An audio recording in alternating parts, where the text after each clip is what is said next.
Welcome to our celebration for Women's Month. We are celebrating women in power, in prestige, and in all of the great places and spaces leading in their industries this month, all month long. Today, we are hanging out with our Ask Her panel, which is our insights from women who lead. We are joined today by three fantastic ladies who are leading inside of their space.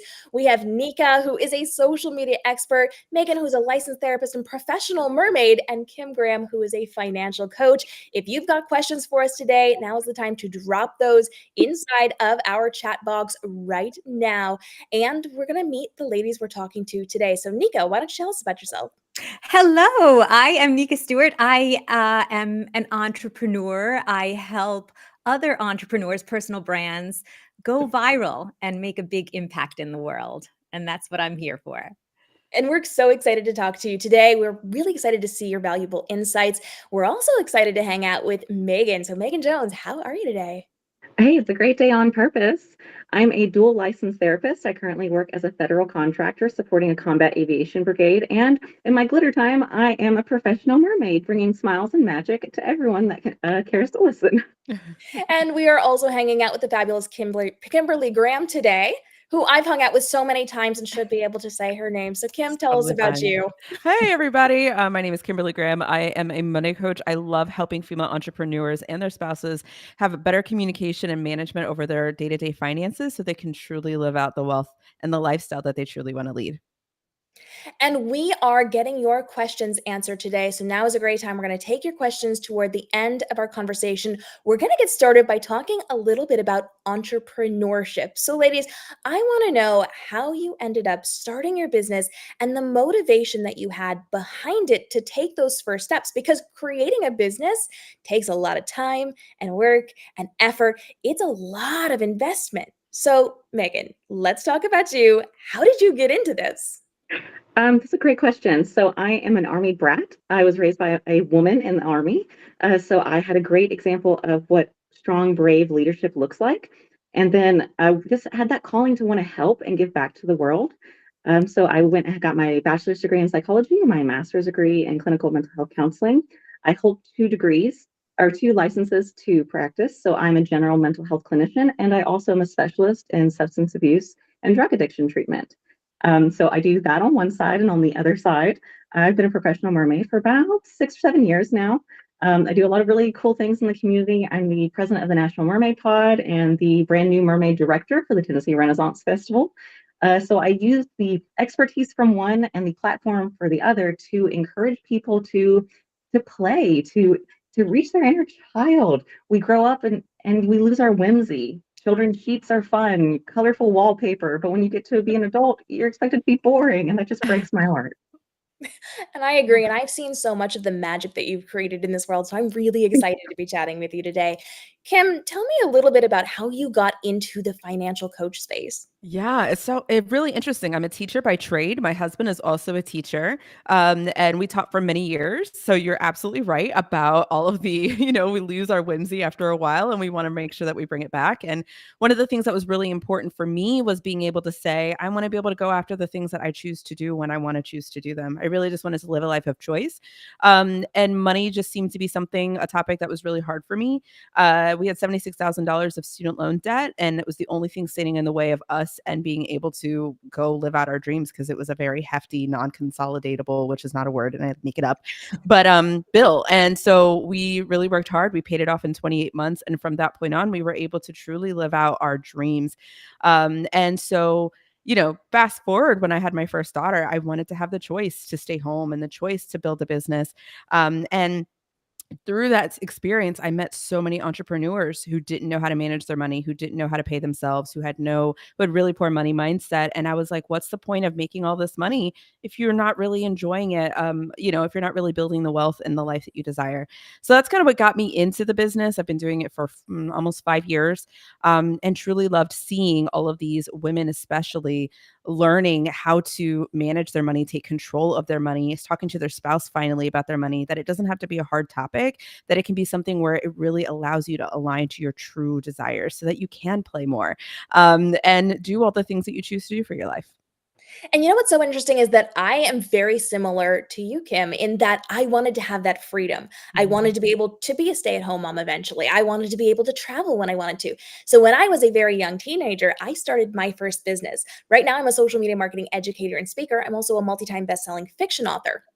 So back in the day, I knew I needed skills so that I would be able to have that freedom when I was an adult. I started as a web designer. I built up my graphic design, my photography, my videography, and that all played into becoming a teacher eventually.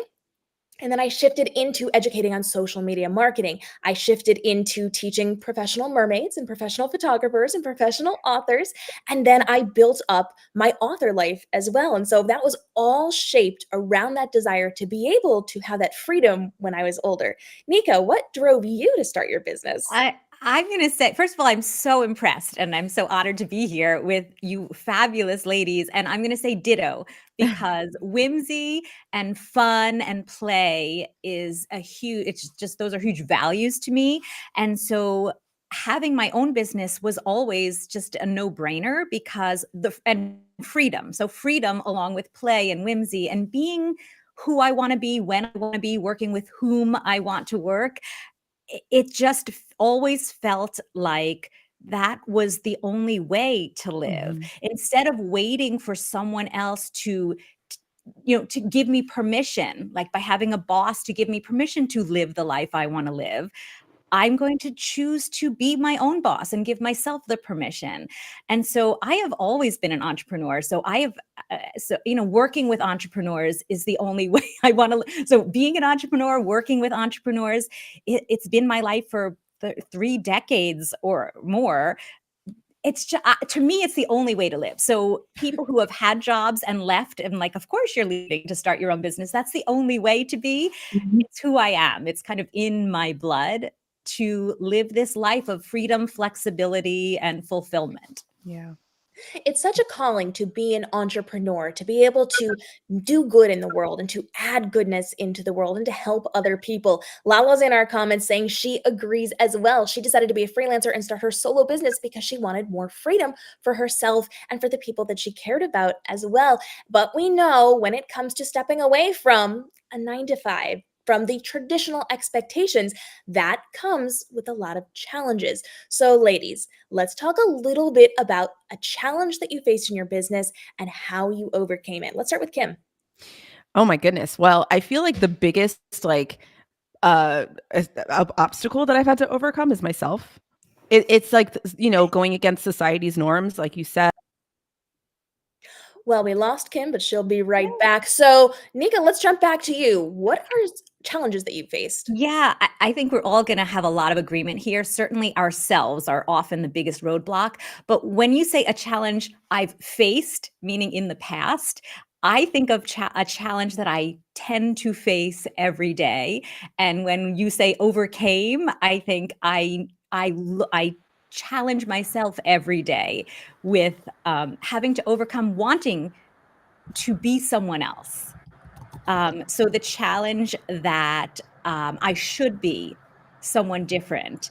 And each day I need to remind myself that being yourself is actually the biggest gift that you can give to the world. And it actually helps you be successful, rather than thinking, I need to wait until I become more, be more, have more.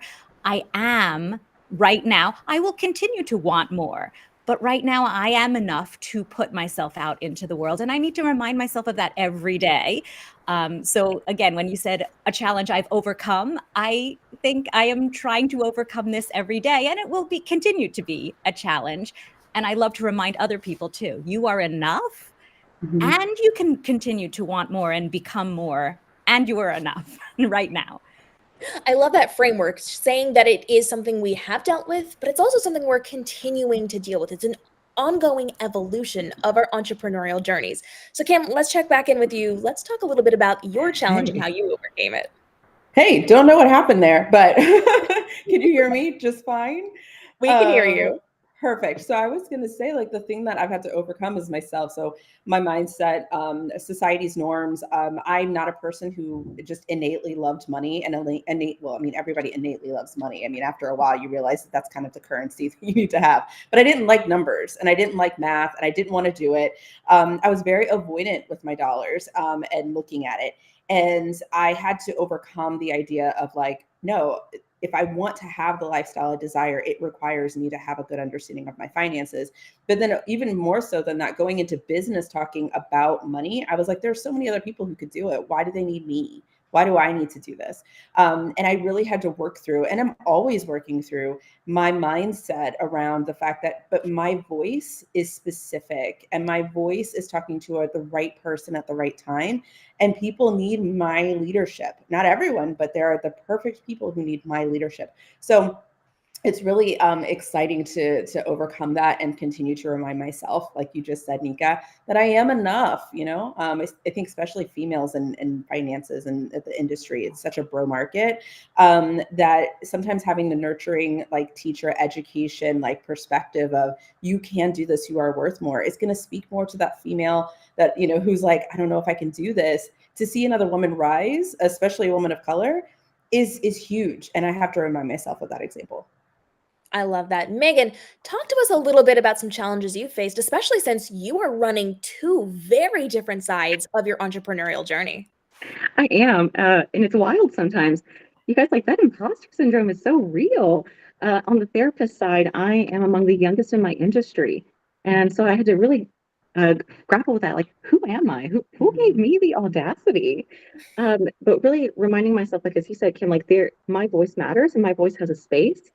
So being amongst the youngest in my industry, there are certain things that I can see and understand that older generations in my industry, because we stick around for a long time as therapists, they don't understand. So in a recent example, last year, I created a training for other people that work in my positions you should understand what social media is. You should understand how to browse TikTok if you're working with adolescents. And through that, I was able to give a presentation to the Office of the Secretary of Defense of the United States on the importance of young clinicians or old clinicians understanding our populations better. So we called it the digital age child. And that was really, really cool. Mm-hmm. And on the flip side of it, the mermaiding, I live here in Tennessee. There's not a lot of calls for mermaid work out here, Mm-hmm. but I've worked to overcome that and worked to make those opportunities for my community, whether it's leading the National Mermaid Pod or this new venture with convincing the Tennessee Renaissance Festival. You should definitely add a Mermaid Cove, which ground breaks on Monday. We are looking to bigger, brighter things, and if not us, ladies, who will do it? Right. That's right. And I love watching you, Meagan, because you are so innovative. You are constantly looking for new ways to make an impact in both of your communities. And I love seeing your Facebook posts every time you do something cool. I just sit there and cheer so hard for you. And I really Thank love that you. you're putting such an emphasis on learning what is modern, learning what is contemporary, learning what other people are doing so that we can make more of an impact. And so that brings me to a conversation about how we are creating our content and doing our marketing. So, ladies, I want to know from you, how do you develop a content strategy that's going to resonate with your audience, but still allows you to be authentic to your brand? Because we know it can be so easy to fall into those traps, the must do's, the things that you should be doing. So, how do you do things in a way that really just feel authentic and genuine to you as you're building your community? Nika? I love this question. And for me, it always starts with what I call spin, which is your take, your personality, your branded messages. When you are clear on your values, who you are as a person and as an entrepreneur, then when you tie those messages to everything that you put out, you are always 100% in alignment and authentic. So I always felt like in the past, this was something that came natural to some people, but because it doesn't for everyone, I came up with a system for myself, and now I share it with my clients, where we figure out Our spin. These are my 6 to 8 most important messages that are important to me, my values, things I always say, things that I think that I say to people or that come up with that are important in my life, in my business, and anything that we talk about. So if I want to talk about what's going on in the news, I tie one of my messages to it. If I want to talk about something I want to share, a value with my clients, my messages come through. And when you're clear on that, it just becomes, you start to become, no matter what you talk about, you don't have to worry about, well, is it appropriate for me to talk about this thing that's going on because I want to join the conversation?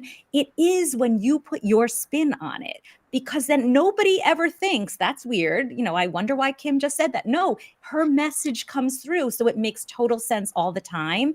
And for me, that has made a world of difference, so that I feel like everything I put out, I don't have to worry because I'm always going to be myself. There are certain conversations that don't feel right, so then I don't join them. But if I'm putting my spin on everything, it's always in alignment. That is so fantastic. And I always love when there's a social media educator in the room because they know all of the golden nuggets for working on social media and for building up that authentic community. So if you guys need to take something away, you need to write some notes down, that's a good one. That's a great one for you. Meagan, let's check in with you. When it comes to creating your content that you're putting out on social media, how are you staying authentic, especially because you do have two sides of this? And as somebody who watches your social media, you do a brilliant job of this. Oh, thank you so much. Cam, I feel like I look at at your tips and contents and strategies that you put out all the time. So I feel like I'm constantly learning from you. And so when I think about what do I put on my social media, it's just that, it's just authenticity. This is who I am. I am a giant goofball, and that's not everyone's cup of tea, but I'm more like a shot of espresso with edible glitter in it anyway. And if that's not for you, that is okay. But I feel like I lead every day with color and whimsy and just wanting to have fun with my life. And so I think about whenever I go to post something, did I feel authentic in this? Did I feel true in this?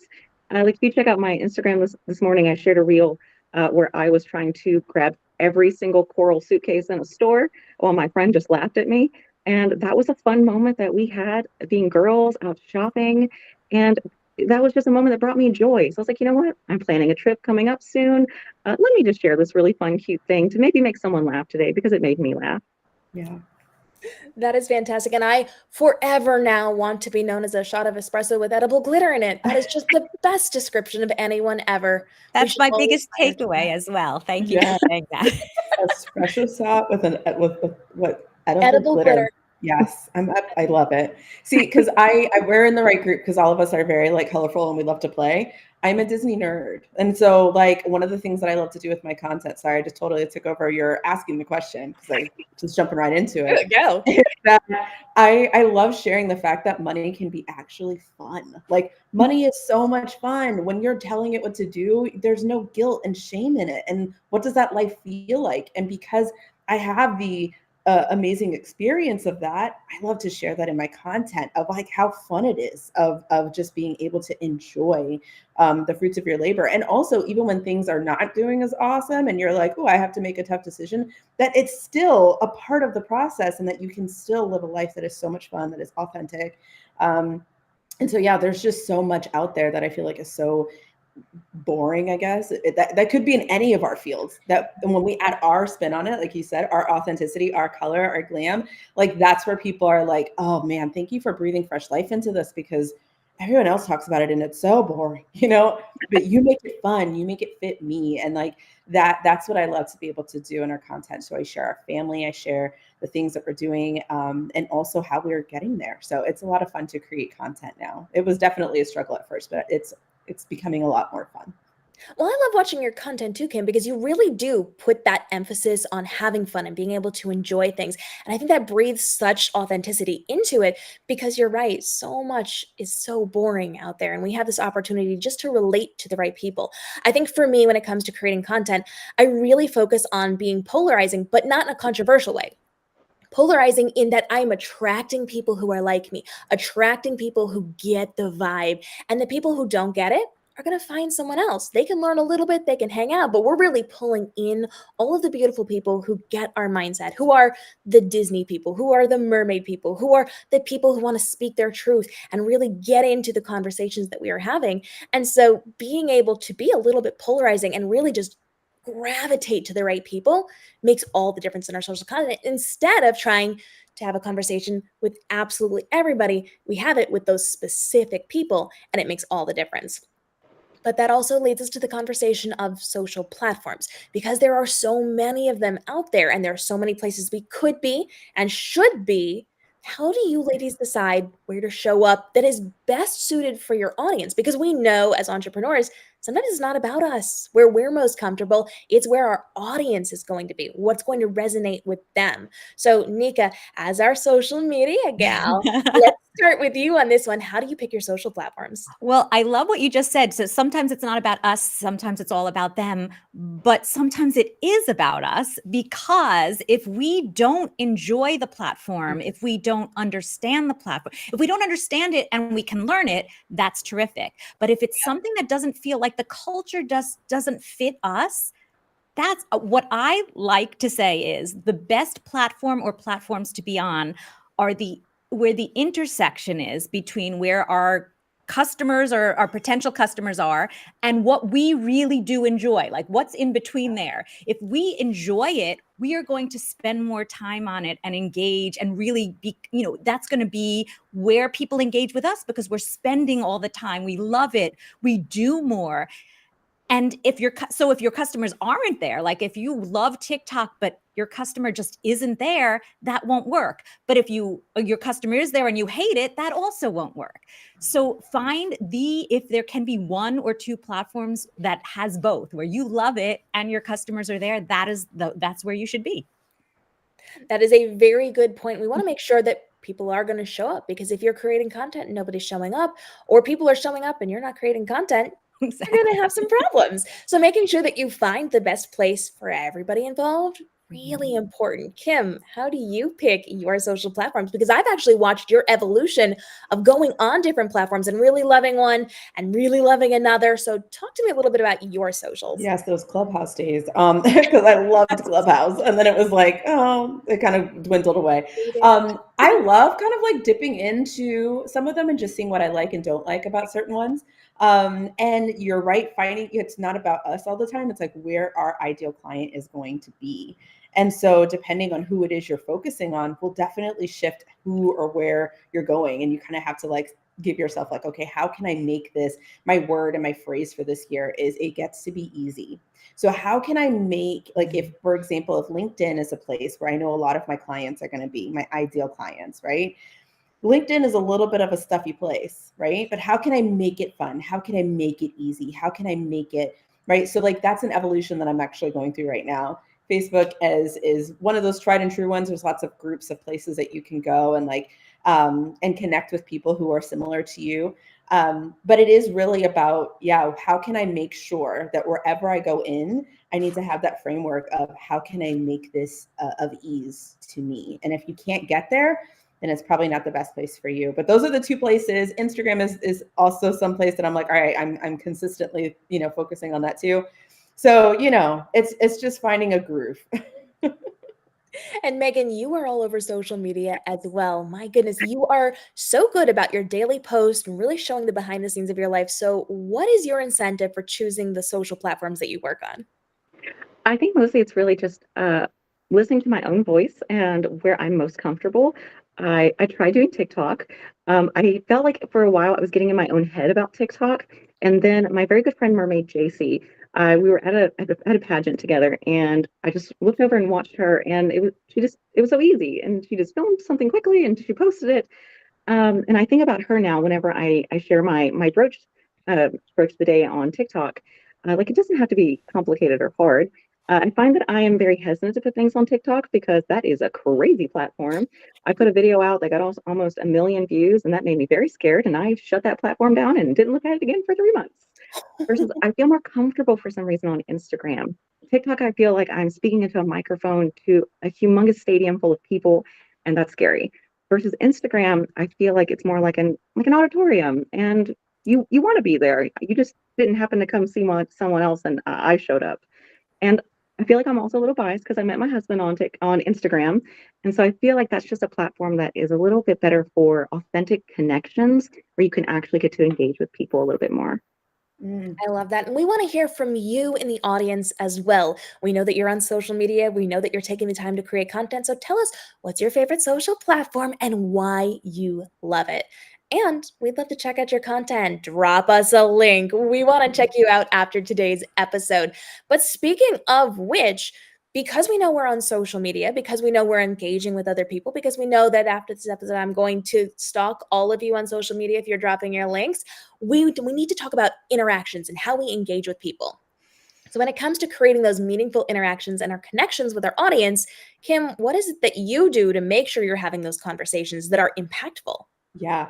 So I really love networking groups. I've actually recently been a part of a lot of networking groups where we get together on Zoom and we actually have good conversations, and we get off and we start having conversations about how can we leverage each other's strengths? How can we work together? Several people are like, oh, I have someone in referrals. Oh my gosh, referrals are like my bread and butter right now. I love it so much when there are people who are like, I love what you do. I know someone who needs you, and we can work together and support them.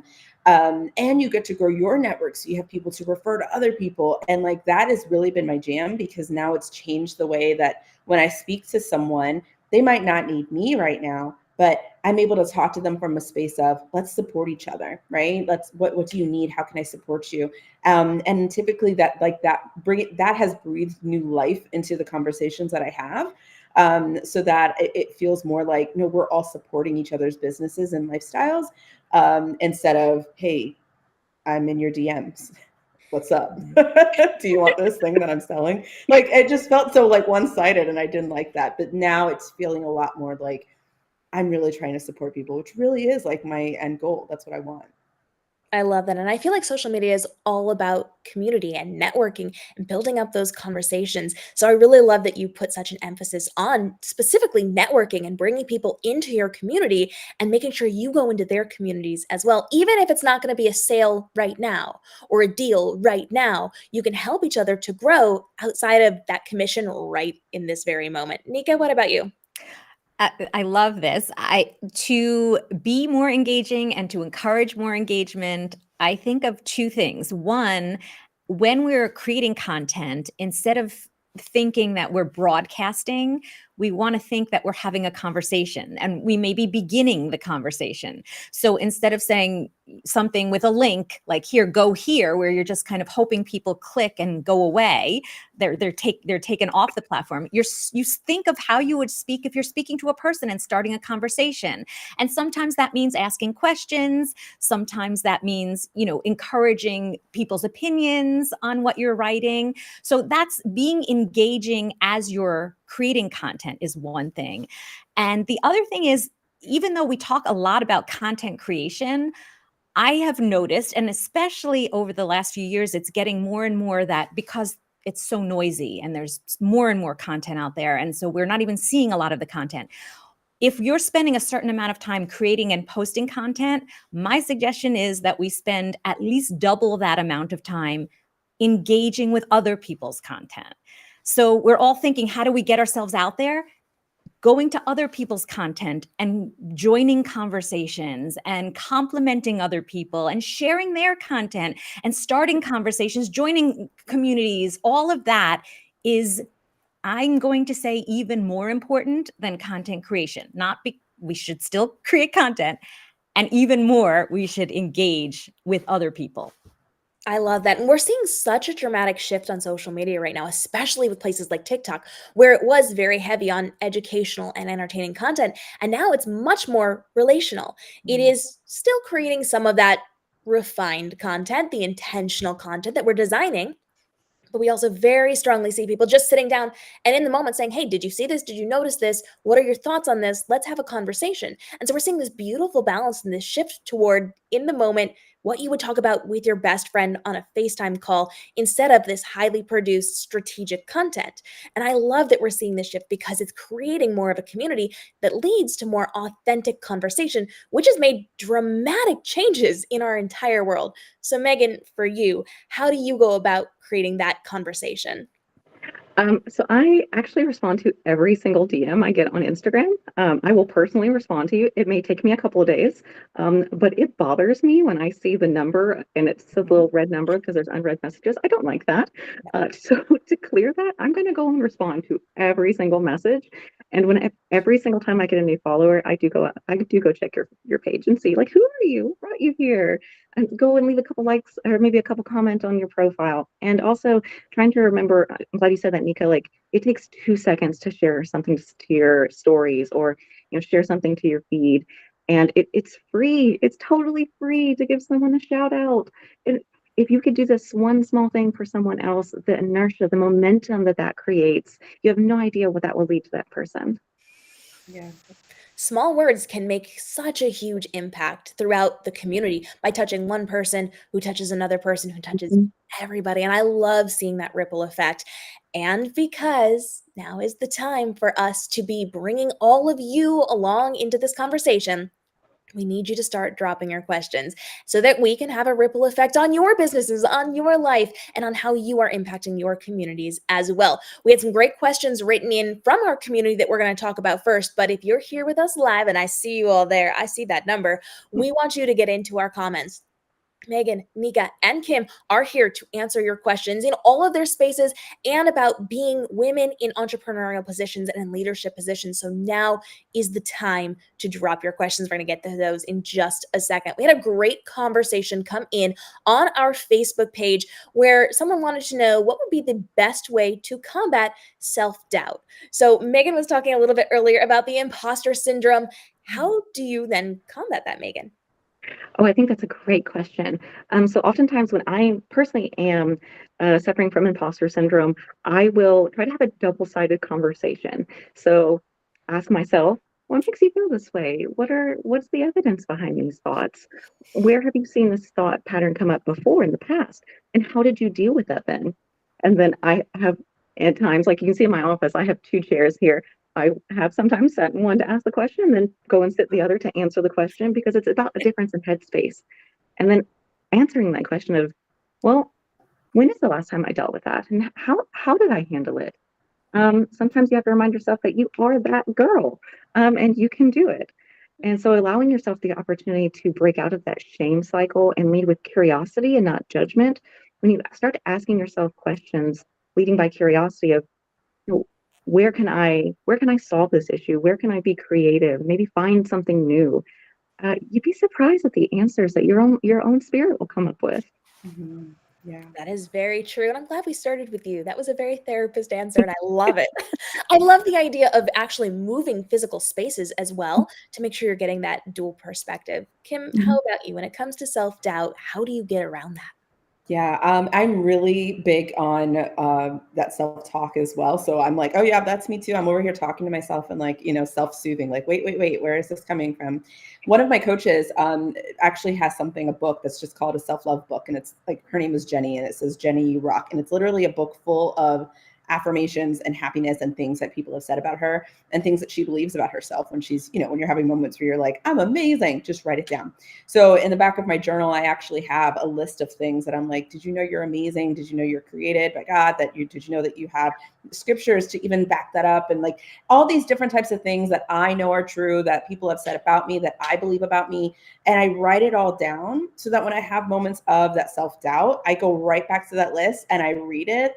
And sometimes I believe it immediately. And I'm like, you know what? You're right. I am that girl. Right. But sometimes I got to read it a couple times in a day and I got to like do a lot of self-talk. But I have to do what I have to do to at least get through that one task that maybe I'm avoiding for whatever reason, where that imposter syndrome is like, bubbling up. I will do it to get through that one task. And I will give myself grace if I can only do it for 5 minutes. Right. So if I'm like, all right, I do 5 minutes and I'm going to, for me, it's selling, like saying, hey, do you want to have a conversation with me? It's always the thing that gets my blood boiling, with nervousness. So I will start there and I'm like, all right, I did it for 5 minutes. I'm going to give myself grace. I did a great job today. Right. So it's like those types of things to kind of help you push through, because we have to allow those feelings. They're there for a reason, right? We need to give them their space, but at the same time, move through. So those are some things that I do. I love that, Kim. Good job. Thank you. I've had a lot of therapy. Oh. I feel so affirmed. This is fantastic. Nika, how about you? When it comes to self-doubt, what do you do? First, I love that a therapist is confirming what we're doing here. This is so amazing. These are things that I have learned and done for myself too, including with imposter syndrome. One thing that I learned is instead of fighting it, to actually make it my friend, which is something that I feel has helped in so many areas in my life. When I heard someone say you should make imposter syndrome your friend, it reminded me, I went through cancer and chemo a few years ago, and I looked back and I thought that's how I got through it. Actually, I made it my friend. I didn't fight. I journeyed through it with cancer as a companion, and I had an adventure. So that's how I deal with imposter syndrome. I say, oh, that's so interesting. Thank you for coming along and trying to protect me. And and then when I need some extra help, because as an entrepreneur, it's very lonely and we're most of the time talking to ourselves. And I'm now going to try that, sit in different chairs, because otherwise the voices sometimes get confused, like who's talking. So, but for me, having a community like a mastermind group or a support group of some kind, not a networking group where we need to be experts and share ourselves, but actually support where we can share our insecurities with each other. Because when you say things out loud to other people, suddenly when they say back to you, are you kidding? Like, that's so weird that you think that because you're so awesome. And then you go, oh, other people do see me as not just me trying to pretend I'm awesome. No, I actually am. Other people do see. And it's so helpful to have other people. So especially as an entrepreneur, it's lonely and we need support. And so I would suggest always have a great group of other entrepreneurs who understand what you're going through and can lift you up. Community is so incredibly important, which is why I love having these panel discussions, which is why I love working with all of you in our one-on-one capacities, and why I really love our community in the comments right now. You guys are doing great. You're sending in fantastic questions. We're going to get to those in just a minute. And I think for me, when it comes to self-doubt, I really look to my past. I've been able to do some incredible things that I didn't think I could do. I have gone through and listened to people tell me, no, you can't do that. That's not something that is done. This is not something that you should be doing. And I've done them anyway, again and again and again, no matter how hard it was, no matter how much work I had to put into it, no matter how much I had to step back from other things, I was able to do that. So when it comes to things that are difficult or hard, and I think that I can't do it, I have to look at what I've done and create a new path to be able to do this thing. It might not be a direct line. It might be a weird, wonky little side path that I take to get there, but I can eventually get there. And I know that I understand who I am. So even if I'm hearing chatter from other people, there are other voices going on, I know what I'm capable of. Just because society tells me one thing, just because friends and family tell me one thing, doesn't mean that's the way that it is. And sometimes you just have to get yourself together and do it and prove to yourself that you can do it. It can be hard. Going to your community and really taking ownership of that is incredibly helpful. And making sure that you look back on your past and what you've done before is definitely going to help to get you there. And then understanding it might be hard and it might be scary, and it might take you a minute, is going to get you there when you get there eventually. Okay. Absolutely. It's totally okay to be afraid. Fear is a normal response. Sometimes we have to embrace that fear and be brave and do it anyway. I love that. That's it. That is it. And people are loving it in the comments as well. We do see your questions. We're going to get to those in just a moment. We have a great one that came in from the community about how we run our businesses and how we are able to still navigate those businesses even when personal challenges come up. So these are things that are unexpected, emergencies that are going on, when things kind of come out of left field. How do we still navigate the world of being an entrepreneur and dealing with those personal relationships? Nika, let's start with you. That's a tough question. And for me, my first thought is that I'm in social media. So for me, often what I do is I actually take what's going on and add it to content, because I like to be authentic and vulnerable and share what's going on and be real. And so oftentimes I will record what's going on. And I know it may sound strange, but sometimes I feel like if I am in the mindset of I'm documenting this, because afterwards, when I get through this, I'm going to want to see and that's how, like, the biggest thing that I went through a few years ago, cancer.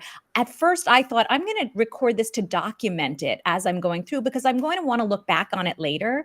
What I didn't realize was actually sharing it with the world made it easier for me. And so the first thing I would say is typically our mind goes to, oh my goodness, I have to get through this before I can get back to my work. Or I have to even hide this because I'm weak because I'm going through a challenge. And what I've learned is actually incorporating it all makes us feel stronger, and it allows people to see us as real human beings with challenges, which makes them trust us more. We're not pretending that everything is okay. So that would be the first thing I would say, is like the mindset of this is separate and I have to deal with it and then do business. It is all of us. We are entrepreneurs. And while that is often a challenge, that there is no clear line between life and business, it's also a great thing. It's a blessing that we can have, instead of work-life balance, it's more like work-life integration. And how do we integrate all of it? It's not always pretty. It's often very messy, but knowing that that's okay is just the mindset that works for me. And it's amazing how our communities give us so much grace when we're going through things, when we bring them into the conversation. Sometimes hiding it or keeping it from them doesn't work to our benefit. Allowing them to support us through that really just creates a stronger community and deeper conversation. Meagan, what do you think? Oh, I am absolutely on board with all of this. I absolutely agree. I am a firm believer in transparency and authenticity. So a little disclosure, next Tuesday is the 1-year anniversary of my father's passing. If I told the general that I had a longstanding meeting with on that day, sir, I'm not going to be available. This is what's going on that day, and I'm going to stay at home and cuddle my dogs. And he said, yes, ma'am, absolutely. We're going to push that meeting. That is okay. So I think understanding and honoring your own boundaries. We say in the clinical world, you cannot pour from an empty cup. And on a day when I am struggling to function, I can't be there for other people. I am not the therapist that they need in that moment. I need to be at home, wrapped in soft blankets, eating my favorite ice cream, petting my dogs. And I share that on my socials with Mermaiding too. I'm running tons of interviews right now to finalize the roster for the Renaissance Fair. Everyone knows I am not available on Tuesday to complete any interviews for the same reasons. And I'm comfortable sharing that because I'm a human being. I am allowed to struggle. I'm allowed to grieve. And that is okay. And I think people respond well to that. They see that we're not faking it. I always say we don't fake it till we make it. We fake it till we break. And I am not interested in breaking. So I'm going to be real with people and share what's going on so that they can show me that grace that I deserve. Oh, I love that so much. Kim, talk to me about how you make sure that your business is continuing to go while you have personal challenges that you're facing. Oh, I've been waiting for this question my whole life.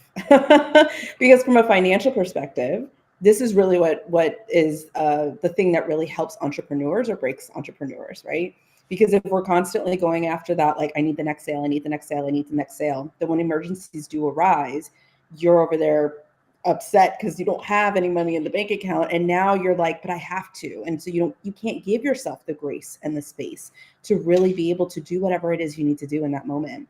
And so for me, I teach my clients, and the thing that I do for me and my business is to always make sure that I have a routine in place for my income when I get paid from my clients, that there is a stockpile available so that if I need a day, if I need a week, if I need whatever it is, I can say that. And so yes, my clients will understand, but also I'm not over here trying to trying to get the next sale. I'm giving myself grace, not only financially so that I can still pay for all the things I need to pay for, but also my mental space is getting that alleviation of like, I don't need to work. I can truly let go of business for today to focus on what I need to focus on so that I can go through that personal challenge. So get yourself a financial plan if you don't have one for your business.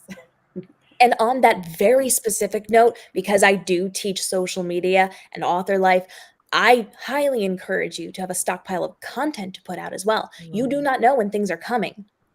If you can create some evergreen content and just have it stored on your computer, on your phone, scheduled for like 2 years from now, and you can bump it up, that is such a game changer. Over the last couple of years, I've had so many major deaths in the family that we did not see coming, and I had to stop what I was doing to deal with those things.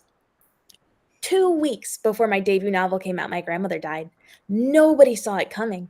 And I had to have a debut novel out with tons of marketing. And thank goodness I had at least some things that I could put out. So over the years, I have kept a stockpile or things that I could do very easily. I've kept B-roll footage so I could just toss things together so that when my niece is born several months early, I can run to the hospital and deal with it. So that when people are lost to us, I can deal with it. So when I have to support my family, I don't have to think about what I'm creating, what I'm posting, what I'm doing. I can schedule things and be done, hands off with it. I can let my community know, hey, something is going on. You're going to get some content, but it's going to be a little bit spaced out. Here's what's happening. I will let you know when I can.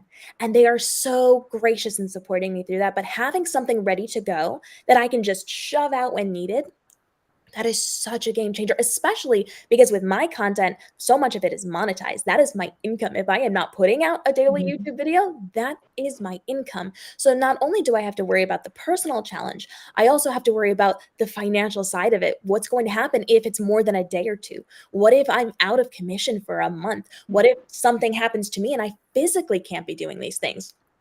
So having some stockpile of content, some plan for what you're going to do, something that even my teacher life is coming out here, but I actually have directions so that if something happens to me and somebody needs to fill in for me, they can go into my website, they can go into my stuff, find it and do whatever so that should I end up in some horrible situation where I can't communicate with people, they can still run my business and get money to take care of me, my family, my dogs, my things. So I have a plan in place.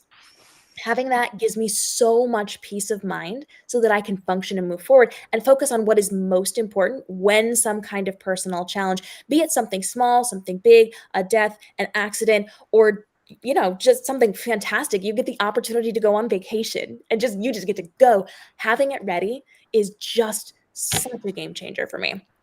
So when it comes to those moments when personal life demands more attention, how do we ensure that our business is going to continue to thrive without our oversight? And a lot of what I just said is my answer. I had that preparation in place. I have that plan so that if I have to walk away, things can still happen. I can still make things happen from my phone when I'm in the passenger seat of a car driving to wherever, whatever, to make sure that that is going to continue to work for me. And I make sure that I'm creating content that is going to forever be bringing in money, even if it has been posted years ago, because it's evergreen content and it's constantly working for people. So for me, I'm doing things that are constantly coming back up again and again and again and bringing me in that income and working on my behalf for my people. But I also have things that I can send out when I need. Meagan, let's talk to you. How do you make sure things are continuing to thrive when other things need your attention? Well, I feel very fortunate in my clinical work as a federal contractor. So that work is very stable, and I have the ability to take PTO. That is really nice. I love it, and I use every single minute of it. You should definitely always use your PTO if you have it. But in my mermaid world, honestly, I just walk away and I tell people I'm a human being outside of the tail, and I've got things going on right now. Enjoy this pretty things that I filmed for you before, but I'll be back when I have a moment. There have been many times over the years where I've had to step back, and I went a couple of weeks without sharing anything, without posting anything, and everything was okay. The world didn't end. Things with the pod, I have a board that can cover things for me if I need to. My father passed on a day that we had a pod meetup. My board handled it. I was 3 hours away dealing with family and being there for him in his last moments, and my people had my back. And I think that's one of my favorite parts about having this community that really cares about you. They'll step in and help you when you need it. I love that. Kim, how about you?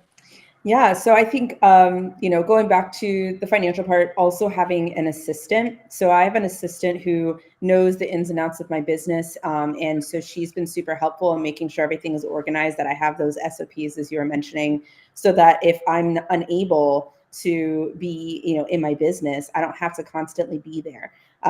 There have been times where she's been in my DMs and she's closing for me. There's times when she's sending things out for clients. And it makes it a whole lot easier to be able to step back from my business, having another person there too. So yeah, definitely an assistant that you can trust. We love bringing people into our community to be able to help us out. Nika. Yeah, I would agree. Having people on your team is very helpful. And even if you don't, but even if you do have someone on your team, you need to have the systems so that they know how to follow them. And so whether you have another person or not, systems make it easier for you to step away as necessary or unexpectedly, and have things still run. So knowing when you're running a business, knowing that you need to have a system, because you absolutely, we all think we're invincible, and as a business owner, we typically don't have PTO. Like we don't have that we have to work 7 days a week, 365 days a year. But we have to know that we won't. We have to plan for days that we will not be there, for planned ahead of time or unexpectedly, and have that system in place. And if we don't have that, then we panic. But then you go back to the mindset that it is always okay. You're human, and it will come, it will be there when you come back, and you need to deal with priorities. And I think that's such a good point. You mentioned that we need systems. I love to automate my systems inside of my business. So much of my business I can do entirely by myself because I have automation set up. I can deliver freebies and gifts and checklists and links to people without me having to touch it. I can set things up so that things are triggered and happen inside of my business without me having to be there. So I can make my business function without me ever having to touch it, which is why I can go off on vacation and I can go do fun things and I can deal with emergencies because my business is working for me because I took the time to set those things up at the beginning of my business. And it just saves me time and effort every week. But also, I can walk away and nobody has to know because so much just operates without me having to touch it. Now, we're getting some really good questions inside of our comments. Lala has a fun one. We've been talking a lot about artificial intelligence here at VLive, and she would like to know, how has AI impacted your businesses? So, Nika, social media expert, we know it is something that is very heavily invested into the social media space. So, AI, how has it impacted you? I am loving it right now.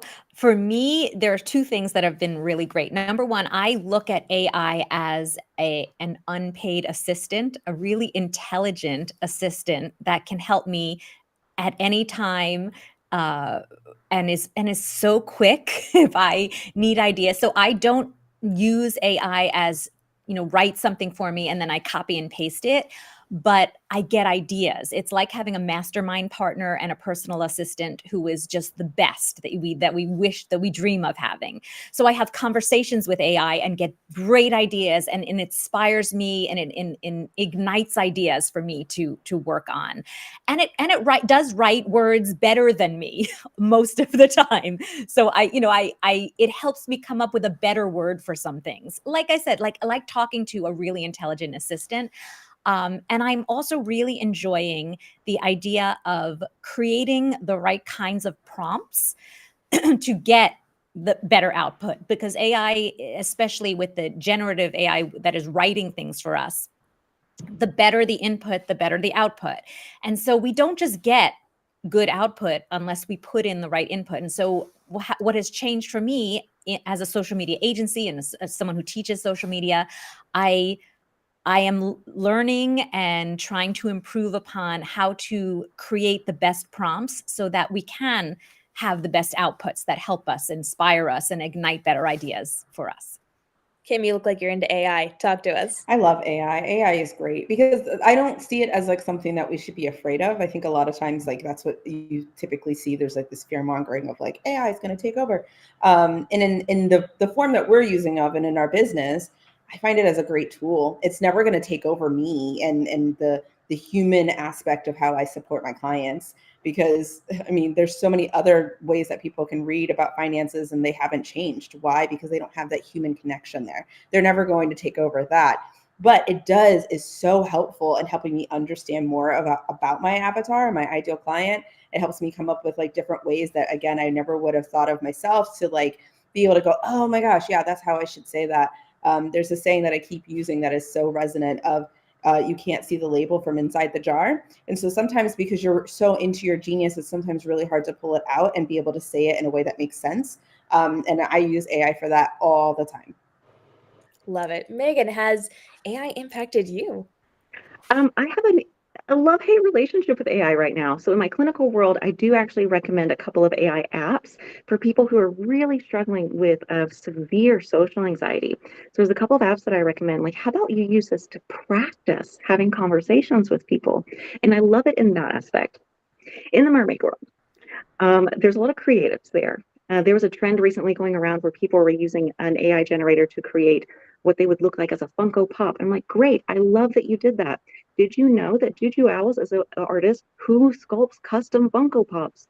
You could support a small business, a woman-owned small business, instead of just leaving it at AI. So there's some pros and cons. I hope that AI does the meaningful, like boring tasks for us so that we can be creative, not take away Yeah. our creative tasks so that we're stuck with the boring things. Yeah. And we've had lots of discussions on AI here on Be Live. If you want even more, I talk about it a lot on my platforms. Come over to my YouTube channels. I have playlists with an IP and entertainment lawyer where we go in depth on what you can and can't do when it impacts your copyright and when you can ethically and creatively and legally be using it to your advantage and what you should be aware of and stay away from. So come check all those things out. We want to talk more about that here on Be Live. So drop your questions. We'll be checking those for upcoming episodes in the future as well. And we're going to pop real quick with one more question before we wrap up today, because Wanderlust wants to know what we do when we feel like people are judging us and it plays into our self-doubt. So real quick, Nika, what do you do to make sure you don't feel like you have to be stopped by other people's judgment? Yeah, this, I heard someone say this yesterday, that we're not really afraid of shining or of getting out there in a bigger way. What we're afraid of is the judgment that happens when we do that. And it is, I think it's the biggest reason that most of us are not getting out in a bigger way, is the fear of the trolls, let's say, because honestly, there is no one who isn't a troll who is going to say something really nasty to you. People are, for the most part, kind and supportive. Or you don't like something, you just don't say anything, unless you're a troll and you want to. And the point of them is just to get you to get you angry and upset. That is their only point. It doesn't make it easier, but maybe knowing that makes it a tiny bit easier. But I have to go back to having a community, because I will tell you, I have a few videos out with hundreds of thousands of comments, literally, on some of my viral videos. And 99% of them are the nicest, kindest things. But I remember the one or two that said something nasty. Why? And maybe our therapist can help us with this, but it's who we are as humans. And so what helps me is laughing about it with my community and saying, look what someone wrote, posting about it, because everyone goes, what a troll, how horrible, it's so not true. And then allowing your community to tell you what nasty people these people are. They're not saying the truth. They are being nasty. And when other people tell you that and remind you that, it makes it better. We can laugh at these idiots who are just being mean, like, just be nice. So the community totally helps me. Therapist, weigh in. Okay, so I think it's important to remember when you're having those thoughts and you're assuming that people are judging you, you don't actually know what they're thinking. So that thought you're having is not theirs, it's yours. So if I'm going to have to create a narrative for what someone else is thinking for me, and I get the choice of what that narrative is going to be, I'm going to assume you think I'm great until you tell me otherwise. Because otherwise, that's not you being mean. That's me being mean and projecting that onto you. And that's not fair to you or me. So I'm going to lead with the assumption that we're all just kind to each other. Beautiful. Kim? Yeah, something very similar. I actually had a situation with someone that I thought was a troll because I was doing the exact same thing. In my mind, every time they posted on something or commented, I was like, wow, they're being a little bit mean to me. I feel like they're judging me and they're judging my way of life. And I don't think I did anything to them. So you know what I did is I reached out to them and I said, let's get on a call. Not because I wanted to say anything to them that was mean, but I wanted to understand their perspective. And when I got on that call, this happened literally yesterday, she was like, I love everything you post. Everything that you say is so encouraging. And I just really love what you're doing. And it turns out that as I learned more about this person, that this was simply because that's just the way that she talks. That's just the way that she is. And that's once her personality and the words came in, I was like, oh, now I'm understanding what's happening because I thought you didn't like me. And it was simply what my brain was saying and what it was projecting, but I never actually got that fact. So it's sometimes you have to recognize that it's your own brain projecting these thoughts, and you do have to kind of go into places going, no, I'm going to assume you like me, because how am I dimming my light because I'm trying to make another person who I think doesn't like me happy? Or it's just, when you think about it that way, you're like, I would never, why would I do that? So keep shining bright. You got to push through it, and just kind of, continue to think through, what would I tell my best friend about this at this point? I would love them and encourage them. I think for me, the most important thing for myself is that I remember whose opinion is important. My opinion of me is important. If I get married one day, my husband's opinion of me is important. If I get to have kids, those kids' opinion of me is important. And nobody else counts. Not my mom, not my sister, not my best friend, not anybody on this screen, not anybody in the comments. I would love for you to love me. I would love for you to think highly of me. But if you don't, it's okay, because that's not going to impact my life. I am. My husband is, my spouse, my children. That's it. Nobody else gets a say in these things. We are at the end of our discussion today, and we're so grateful for each and every one of you to be here. Before we let you go, we do need to know where everybody can find you. So, Meagan, where can everybody hang out with you? You can find me on most social platforms under coral.koi. So coral like the color, koi like the fish, or check out my website, www.coralkoi.com. Beautiful. Nika, where can everybody find you? I'm on all of the networks as Nika Stewart Shine. So come, let's chat, let's be in community together. And I have some video prompts for you. So you can go to that link on the screen and grab some free prompts for your videos. And Kim, where can everybody find you? You can find me here on Facebook. Well, I guess, people are watching from everywhere, but Facebook at Kim Graham Financial Coach. You can also find me on Instagram at KG Millionaire Coach. So that's where you can find me and hang out with me. And as always, you can hang out with me here on Be Live. You can hang out at kmrobinson.com and kmrobinsonbooks.com if you want to escape from reality for a hot minute. We are doing Women's Month celebrations all month long. We have some incredible people coming in for one-on-one interviews every single week this month with me as your host. So get ready, because every week we're having a new guest, great perspectives, great education for you. And we want you to send in your questions early, so when you see things posted, drop your questions. They'll show up and we can answer them even earlier in the conversation. We are so grateful for each and every one of you to join us today. Say thank you to a woman in your life today. Make sure you are celebrating them, and make sure you check out all the ladies on screen as they continue to make incredible impacts in their community. Check out their socials, follow them, give them a shout out. Each and every one of them will respond to you in the DMs. They are fantastic about conversing with people, and we will see you next time. Until then, stay inspired, everyone.